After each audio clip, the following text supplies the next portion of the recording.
name is Malcolm Munro, and I coach people who are in transition from military to civilian. Personally, I did my transition about 12 years ago, and it was a successful transition. And so what I'd like to offer you in just a couple of minutes are some things that really helped me to make a successful transition. The first thing that you really need to start thinking about early on in your career is, what is it you really want to do when you get out?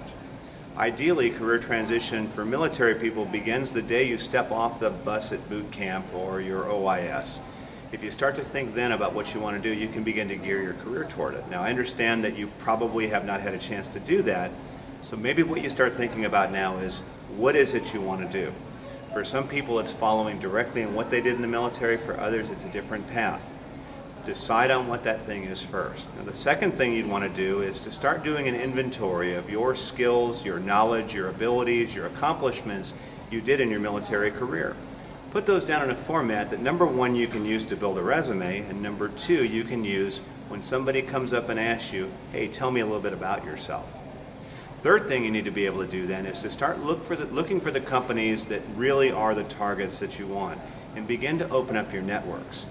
Your network is your strength. Your network is the key to finding a job in any economy, particularly the tough economy we're in right now.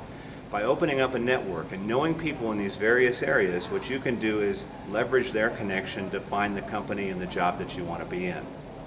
Next thing you want to be able to do then is to start to really practice your resume writing skills and your interviewing skills. Your resume is the tool that gets you the interview. Your resume is essentially your marketing brochure. People have to fall in love with you first on paper before they'll call you in for the interview. And if you can do that, there's a very good chance you're going to get in for the interview. Of course, the interview is the chance for you to eliminate your competition. So answering the questions with confidence, knowing what you want to say and be able to articulate it. So of course you want to be able to practice, you want to get as many dry runs as you can. And I'd recommend, even if it's a position you're not super interested in, go to the interview because the practice helps. Think about your follow-up afterwards, following up with a thank you card. And then as you start to get to the end of that process, you're going to be doing things like salary negotiation. Spend some time doing some research on what the job pays and be confident in talking about your salary. Last thing, of course, you're going to have to do is learn how to evaluate job offers. And if you follow the process correctly, you'll have no shortage of job offers. So learn to really decipher them carefully. Have someone in your network take a look at it and really give it the once-over.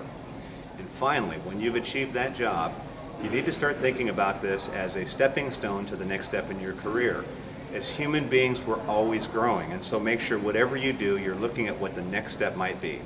The last thing you really need to do, and you owe it to all the people that helped you, is that you need to reach back out and help other people. Help them as they start making their transition out of the military. After all, there's going to be plenty of people that are there for you. Hopefully that helps, and hope to talk to you soon.